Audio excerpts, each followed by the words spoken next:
ഈശോമിശിഹായ്ക്ക് സ്തുതിയായിരിക്കട്ടെ. പ്രിയപ്പെട്ടവരെ, നമ്മൾ കൈത്താക്കാലത്തിലേക്ക് പ്രവേശിക്കുകയാണ്. ശ്ലീഹക്കാലം കഴിഞ്ഞു. ശ്ലീഹക്കാലത്ത് നമ്മൾ കർത്താവിൻ്റെ സുവിശേഷം എല്ലാവരോടും പറയുക എന്നുള്ള ആ ദൗത്യ നിർവഹണമാണ് നടത്തിയത്. ഇപ്പോൾ കൈത്താക്കാലത്ത് നമ്മളതിൻ്റെ ഫലം എടുക്കുന്ന കാലഘട്ടമാണ്, അല്ലെങ്കിൽ ഫലം കാണുന്ന കാലഘട്ടമാണ്. കൈത്ത എന്ന് പറഞ്ഞാൽ വേനൽ എന്നൊക്കെയാണ് അർത്ഥം. പക്ഷെ നമുക്കറിയാം, ജൂലൈ മാസത്തിൽ ഇവിടെ വേനൽക്കാലമൊന്നുമല്ല. ഇത് ഈ ആരാധനക്രമം ഉത്ഭവിച്ചത് മധ്യ പൂർവ്വദേശങ്ങളാണ്. അവിടെയൊക്കെയുള്ള കാലാവസ്ഥയെ സൂചിപ്പിക്കാനാണ് ഇങ്ങനെ പറയുന്നത്. അവിടെ വേനൽക്കാലം അല്ലേ, ചൂടുള്ള കാലമാണ്. അങ്ങനെ അവർ ആ കാലഘട്ടത്തിൽ ദൈവാലയത്തിന് പുറത്തിരുന്നൊക്കെ പ്രാർത്ഥിച്ചിരുന്നു. അതിനെ അനുസ്മരിച്ചുകൊണ്ടാണ് ഇതിനെ കൈത്താക്കാലം എന്ന് വിളിച്ചത്. പക്ഷെ നമുക്കതിനെ ഈ കൈത്താക്കാലത്ത് ഫലദായക കാലമെന്നോ ഫലാഗമ കാലമെന്നോ അങ്ങനെയൊക്കെ പറയാം. നമുക്ക് ഫലം ഉണ്ടാകുന്ന കാലം. ഇന്നത്തെ ഒന്നാമത്തെ വായന ഉൽപ്പത്തി പുസ്തകം 35-ാം അധ്യായം 23 മുതൽ 29 വരെയുള്ള വാക്യങ്ങളാണ്. യാക്കോബിന് 12 പുത്രന്മാരുണ്ടായിരുന്നു. ഞാൻ അവരുടെ പേരുകളൊന്നും വായിക്കുന്നില്ല. എന്നിട്ട് എന്താണ് സംഭവിക്കുന്നത് പറയുകയാണ്. യാക്കോബിന് പാദാൻ ആരാമിൽ വെച്ച് ജനിച്ച മക്കളാണ് ഇവർ.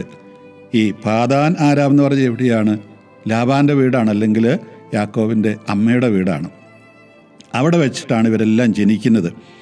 അപ്പോൾ അങ്ങനെയുള്ള ആ മക്കൾ യാക്കോബ് ഹെബ്രോൺ എന്നറിയപ്പെടുന്ന കിരിയാത്ത് അർബായിലെ മാമ്രയിൽ തൻ്റെ പിതാവായ ഇസ്ഹാക്കിൻ്റെ അടുത്തേക്ക് പോയി.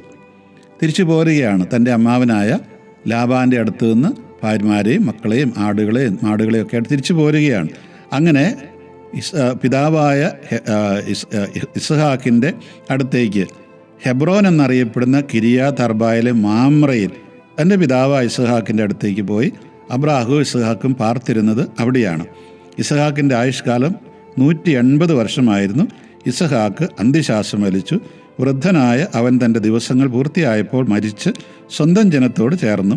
മക്കളായ എസവും യാക്കോബും അവനെ സംസ്കരിച്ചു.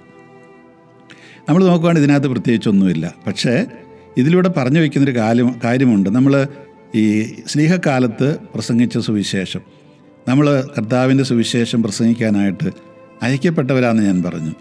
ഇങ്ങനെ സുവിശേഷം പ്രസംഗിച്ച് കഴിയുമ്പോൾ ഉണ്ടാകുന്ന ഫലം എന്താണ്? ഇവിടെ നിങ്ങൾ മനസ്സിലാക്കുക. ഇസ്ഹാക്ക് എന്ന് പറയുന്ന ആ മനുഷ്യൻ, അവന് 2 മക്കൾ, എസവും യാക്കോബും.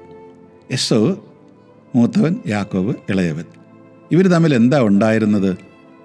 ഈ ഭയങ്കര വിരോധമായവർ തമ്മിൽ എസോവിനെ യാക്കോബ് പറ്റിച്ചു. വാസ്തവത്തിൽ എസോവ് അല്പൊരു മണ്ടനായിരുന്നു. അവൻ ആദ്യം 1 കപ്പ് പായസത്തിന് വേണ്ടിയിട്ട് ജന്മാവകാശം വിറ്റു, കടിഞ്ഞൂൽ അവകാശം വിറ്റു. മാത്രമല്ല, പിന്നീട് അപ്പനെ പറ്റിച്ച് ആ അപ്പൻ്റെ അനുഗ്രഹവും തേടി അവൻ മേടിച്ചെടുത്തു. അമ്മ കൂട്ടു തന്നു, അത് വേറെ കാര്യം. അപ്പോഴിങ്ങനെ തൻ്റെ അവകാശങ്ങളെല്ലാം തന്നെ പറ്റിച്ച് വാങ്ങിച്ചെടുത്ത ഈ യാക്കോബ്, അവനങ്ങനെ എസോ പറഞ്ഞു, ഇവനെ ഞാൻ പറ്റുമ്പോൾ എനിക്ക് എന്തെങ്കിലും ഒരു അവസരം കിട്ടും, അന്ന് അവനെ ഞാൻ തട്ടും. ഇത് അമ്മ കേട്ടു. അമ്മയാണ് പറഞ്ഞത്, നീ വേഗം ഓടിക്കോളാൻ പറഞ്ഞു. അങ്ങനെ പറഞ്ഞു വിട്ടാണ് യാക്കോബ് പോയതൊക്കെ. എന്നിട്ട് പിന്നീട് യാക്കോബ് തിരിച്ചു വരികയാണ്. ഈ യാക്കോബ് തിരിച്ചു വരുന്ന സംഭവമൊക്കെ നമ്മൾ വിശുദ്ധ ഗ്രന്ഥത്തിൽ വായിക്കേണ്ടതാണ്. യാക്കോബ് ഇങ്ങനെ തിരിച്ചവിടുന്ന് പാദാൻ ആരാമിൽ നിന്ന് വരുമ്പോൾ അവന് പേടിയുണ്ട്. കാരണം തിരിച്ചു ചെല്ലുമ്പോൾ യെസോ ഉണ്ടാവില്ല അവിടെ, അവൻ എന്നെ തട്ടുമെന്നുള്ളത് ഉറപ്പാണ്. അതുകൊണ്ട് അവനെ സന്തോഷിപ്പിക്കാൻ വേണ്ടി ഒരു പറ്റും കന്നുകാലിയും മറ്റ് ആടുകളെയൊക്കെ കൂട്ടിക്കൊണ്ടാണ് വരുന്നത്. വളരെ ശ്രദ്ധാപൂർവ്വമാണ് വരുന്നത്. ഇവൻ എന്തെങ്കിലും ഉപദ്രവിക്കാൻ വന്നാൽ ഓടി രക്ഷപ്പെടാൻ പറ്റിയ രീതിയിലൊക്കെ. പക്ഷേ അങ്ങനെ ഇവർ വരുമ്പോൾ യെസോവിനെ കണ്ടുമുട്ടി വഴിക്ക് വെച്ച്. അപ്പോൾ ഓടിച്ചെന്ന് യെസോവ് കെട്ടിപ്പിടിക്കുകയാണ് ചെയ്യുന്നത്. കെട്ടിപ്പിടിച്ച് അവർ ഉമ്മ വെച്ച് കരയുവാണ്. അതായത് തൻ്റെ എല്ലാം തട്ടിക്കൊണ്ടു പോയവനാണ് യാക്കോബ്. ഈ യാക്കോബിനെ യെസോവ് എങ്ങനെയാണ് സ്വീകരിക്കുന്നത്? യാക്കോബിൻ്റെ മനസ്സിൽ അപ്പോഴും പേടിയുണ്ട്. കാരണം ഈ യെസോവ് തന്നോടുള്ള വിരോധം വെച്ച് പുലർത്തും, കണ്ട കൊല്ലുമെന്ന് അവന് പേടിയുണ്ട്. പക്ഷേ യെസോവ് അതെല്ലാം മറന്നു കഴിഞ്ഞു. യെസോവ് എന്ന് പറയുന്ന മനുഷ്യൻ കാര്യം അവനെല്ലാം നഷ്ടപ്പെട്ടവനാണെങ്കിലും യാക്കോബ് എല്ലാം പറ്റിച്ചെടുത്തവനാണെങ്കിലും അവന് ഒരു വിരോധവുമില്ല. ഓടി വന്ന് യാക്കോബിനെ കെട്ടിപ്പിടി. അപ്പോൾ യാക്കോബ് പറഞ്ഞു, യാക്കോബ് പറയുക മാത്രമല്ല, അവൻ്റെ മുമ്പിൽ താണ് വീണ് കേണപേക്ഷിച്ച്, ദേ ഞാൻ ഈ കൊണ്ടുവന്ന് സമ്മാനമൊക്കെ സ്വീകരിക്കണം എന്നൊക്കെ പറഞ്ഞു. അങ്ങേക്ക് എന്നോടൊരു വിരോധം ഉണ്ടാവല്ലേ. അപ്പം ഇവൻ പറഞ്ഞ്, എൻ്റെ മോനെ എനിക്ക് എന്ത് വിരോധമുള്ളൂ, നിന്നോട് ഒരു വിരോധവും ഇല്ല. നിൻ്റെ ഒരു സമ്മാനം എനിക്ക് വേണം, എനിക്ക് ആവശ്യത്തിലേറെയുണ്ട്. പിന്നെ എന്തിനാ, നമുക്കൊന്ന് ജീവിച്ചാൽ പോരെ എന്ന് പറഞ്ഞ്, വേണമെങ്കിൽ എൻ്റെ പണിക്കാരെ കുറച്ച് പേരെ നിൻ്റെ കൂടെ നിർത്താം, ഇവരെ ഈ ആടുകളൊക്കെ മേയിച്ചുകൊണ്ട് വരട്ടെ. അപ്പോൾ യാക്കോബ് പറഞ്ഞു, അങ്ങനെ വേണ്ട, അങ്ങ് പൊക്കൂ, ഒരു പതുക്കെ ഞാൻ നടത്തിക്കൊണ്ട് വന്നോളാം. നോക്കുക, ഈ സുവിശേഷം യഥാർത്ഥത്തിൽ ഉൾക്കൊണ്ട് കഴിയുമ്പോൾ ഉണ്ടാകുന്ന മാറ്റങ്ങളാണ്. ഈ യോസേഫ് എന്ന് പറയുന്ന മനുഷ്യൻ തൻ്റെ അനുജനെ കൊല്ലാൻ നടന്നവനാണ്. അവനിലുണ്ടായ മാറ്റം എന്താണ്? കാലം കൊണ്ടുണ്ടാക്കിയ മാറ്റമാണ്. ഈ മാറ്റം നമ്മൾ വരണ്ടേ? ദൈവത്തിൻ്റെ സുവിശേഷം നമ്മൾ പ്രസംഗിക്കുകയും അത് നമ്മൾ പ്രാവർത്തികമാക്കുകയും ചെയ്യുമ്പോഴുണ്ടാകുന്ന വലിയ മാറ്റത്തെക്കുറിച്ച് നമ്മൾ എല്ലാ ദിവസവും കുർബാനയ്ക്ക് പോകുന്നുണ്ടല്ലോ. എന്നിട്ട് നമ്മുടെ വഴക്കിൽ എന്തെങ്കിലും കുറവുണ്ടായോ? മാറ്റമുണ്ടായോ? നമ്മുടെ മനോഭാവത്തിൽ, വൈരാഗ്യത്തിൽ, വിദ്വേഷത്തിൽ, വിഭാഗീയത്തിൽ എന്തെങ്കിലും കുറവുണ്ടായോ? ഇത് നമ്മളോട് തന്നെ നമ്മൾ ചോദിക്കേണ്ട ചോദ്യമാണ്. മാത്രമല്ല, ഇസഹാക്ക് 180 വർഷമായിരുന്നു അവൻ്റെ ആയുസ്. അവൻ മരിച്ചു, അന്ത്യശ്വാസം വലിച്ചു. വൃദ്ധനായ അവൻ തൻ്റെ ദിവസങ്ങൾ പൂർത്തിയായപ്പോൾ മരിച്ച് സ്വന്തം ജനത്തോട് ചേർന്നു. മക്കളായ എസോവും യാക്കോബും അവനെ സംസ്കരിച്ചു. നോക്കുക, അപ്പനോട് ഇവർക്കൊരു വിരോധമല്ല. എസോവിനുണ്ടാവേണ്ടതാണ്. കാരണം എന്നാ പറഞ്ഞാൽ അപ്പനെ പറ്റിച്ചെന്നാന്ന് പറഞ്ഞാലും യാക്കോബിനെല്ലാം കൊടുത്തല്ലോ. അവൻ കരഞ്ഞു ചോദിക്കണ്ട, അപ്പാ ഒന്നുമില്ലേ, ഒരു ശകലമെങ്കിലും നീ വെച്ചിട്ടില്ലേ? അവനെല്ലാം അവൻ പറഞ്ഞു, നിവൃത്തിയില്ല മോനെ, അതങ്ങനെയാണ്, നമ്മുടെ പാരമ്പര്യം അങ്ങനെയാണല്ലോ, എല്ലാം കൊടുത്തു കഴിഞ്ഞു, ഒന്നുമില്ല എന്ന് പറഞ്ഞ ആ അപ്പനോടാണ് ഇവരിതിങ്ങനെ ചെയ്യുന്നത്. രണ്ടുപേരും പരസ്പര സ്നേഹത്തിൽ അപ്പൻ്റെ മൃതസംസ്കാരം നടത്തുകയാണ്. ഇതല്ലേ നമുക്ക് യഥാർത്ഥത്തിലുള്ള സുവിശേഷം എന്ന് പറയുന്നത്? ഈ സുവിശേഷം ഉൾക്കൊണ്ട് കഴിയുമ്പോൾ ഈ തരത്തിലുള്ള ഒരു റെക്കൺസിലിയേഷൻ ആളുകൾ തമ്മിൽ ഉണ്ടാവണം. ഇതുണ്ടാകുന്നില്ലെങ്കിൽ കർത്താവിൻ്റെ സുവിശേഷം ഫലരഹിതമായി പോകും. ഇതാണ് യഥാർത്ഥ ഫലം എന്ന് പറയുന്നത്. ഈ കൈത്താക്കാലത്ത് നമ്മളെ ഓർമ്മിക്കുന്നതാണ്. യഥാർത്ഥത്തിൽ നമ്മൾ സുവിശേഷം ഉൾക്കൊണ്ടെങ്കിൽ ഈ യോസേഫിനെയും യാക്കോബിനെയും പോലെ നമ്മൾ പെരുമാറും, പരസ്പരം പെരുമാറും. അതുപോലെ രണ്ടുപേരും കൂടിയിട്ട് സ്വന്തം അപ്പനോടും ഇത് തന്നെ ചെയ്യുന്നു. ആ അപ്പൻ ഒരു പക്ഷേ അപ്പന് തെറ്റുപറ്റി കാണും, അല്ലെ അപ്പനോട് ആദ്യമൊക്കെ വിരോധം ഉണ്ടായി കാണും. പക്ഷേ അപ്പനെ രണ്ടുപേരും കൂടി മാന്യമായിട്ട് സംസ്കരിക്കുകയാണ് ചെയ്യുന്നത്. പിന്നീട് യോസേഫ് അവൻ്റെ നാട്ടിലേക്ക് പോയി. ഏദോം എന്ന് പറയുന്ന രാജ്യത്താണ് പോയി താമസം. ഏദോം എന്ന് പറഞ്ഞാൽ ചുവപ്പ് എന്നൊക്കെ അർത്ഥമുള്ളത്. ഏദോം എന്ന് പറയുന്ന ആ ജനത മുഴുവൻ യോസേഫിൻ്റെ പിൻതലമുറക്കാരാണ്. പിന്നീട് ഇസ്രായേൽക്കാരുമായിട്ട് അവർ യുദ്ധത്തിലാണ് നിരന്തരമായിട്ട്. എങ്കിലും ഈ ആദ്യത്തെ കഥ ഇങ്ങനെയാണ്. ഇത് നമുക്ക് ഓർക്കാം. സുവിശേഷം നമ്മളിൽ പ്രവർത്തിക്കുമ്പോഴുണ്ടാകുന്ന മാറ്റങ്ങൾ ഫലമാണത്. രണ്ടാമത്തെ വായന വെളിപാട് പുസ്തകമാണ്. 21-ാം അധ്യായം 9 മുതൽ 21 വരെയുള്ള വാക്യങ്ങൾ. അവസാനത്തെ 7 മഹാമാരികൾ നിറഞ്ഞ 7 പാത്രങ്ങൾ പിടിച്ചിരുന്ന 7 ദൂതന്മാരിൽ ഒരുവൻ വന്ന് എന്നോട് പറഞ്ഞു, വരൂ, കുഞ്ഞാടിൻ്റെ മണവാട്ടി നിനക്ക് ഞാൻ കാണിച്ചു തരാം. അനന്തരം അവൻ ഉയരമുള്ള ഒരു മലയിലേക്ക് ആത്മാവിൽ എന്നെ കൊണ്ടുപോയി സ്വർഗത്തിൽ നിന്ന് ദൈവസന്നിധിയിൽ നിന്ന് ഇറങ്ങി വന്ന വിശുദ്ധ നഗരിയായ ജെറൂസലമിനെ എനിക്ക് കാണിച്ചു തന്നു. അതിന് ദൈവത്തിൻ്റെ തേജസ്സായിരുന്നു അതിൻ്റെ തിളക്കം അമൂല്യ രത്നത്തിനും സൂര്യകാന്തക്കല്ലിനും ഒപ്പം. അത് സ്ഫടികം പോലെ നിർമ്മലം, അതിന് ബൃഹത്തും ഉന്നതവുമായ മതിലും 12 കവാടങ്ങളും ഉണ്ടായിരുന്നു. ആ കവാടങ്ങൾ 12 ദൂതന്മാർ.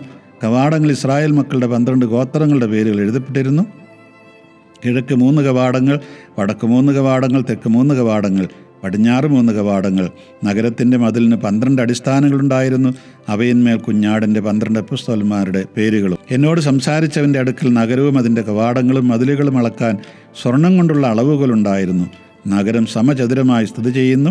അതിന് നീളത്തോളം തന്നെ വീതി. അവൻ ആ ദണ്ടുകൊണ്ട് നഗരം അളന്നു 12,000 സ്ഥാതിയവൻ. അതിന് നീളവും വീതി ഉയരവും തുല്യം. അവൻ അതിൻ്റെ മതിൽ വളർന്നു. മനുഷ്യൻ്റെ തോതനുസരിച്ച് 144 മുഴം. അതുതന്നെയായിരുന്നു ദൂതൻ്റെ തോതും. മതിൽ സൂര്യകാന്തം കൊണ്ട് നഗരം തനി സ്വർണം കൊണ്ട് നിർമ്മിച്ചതും സ്ഫടിക തുല്യം നിർമ്മലവുമായിരുന്നു. നഗരമതിലിൻ്റെ അടിസ്ഥാനങ്ങൾ എല്ലാത്തര രത്നങ്ങൾ കൊണ്ട് അലങ്കൃതം. ഒന്നാമത്തെ അടിസ്ഥാനം അങ്ങനെ പറഞ്ഞു പോവുകയാണ്. ഇതെല്ലാം എന്താണ് ഈ പറഞ്ഞു വരുന്നത്?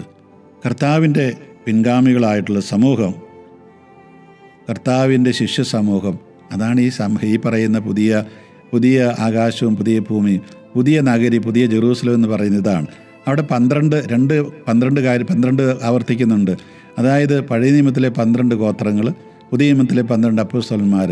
അപ്പോൾ ആ പഴയ നിയമത്തിലെ ഗോത്രങ്ങളുടെ അതിൻ്റെ അകത്താണ്, അല്ലെങ്കിൽ ആ പറയുന്ന മതിലുകൾക്കുള്ളിലാണ് നമ്മൾ ജീവിക്കുന്നത്.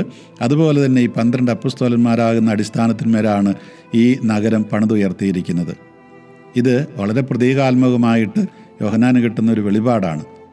എന്തേ പറഞ്ഞു വരുന്നത്? യഥാർത്ഥത്തിൽ ഇതിനപ്പുറത്തേക്ക് നമ്മൾ പോകുമ്പോഴാണ് ഈ നഗരത്തിൻ്റെ അവകാശികളായ നമ്മളല്ലാതായി മാറുന്നത്.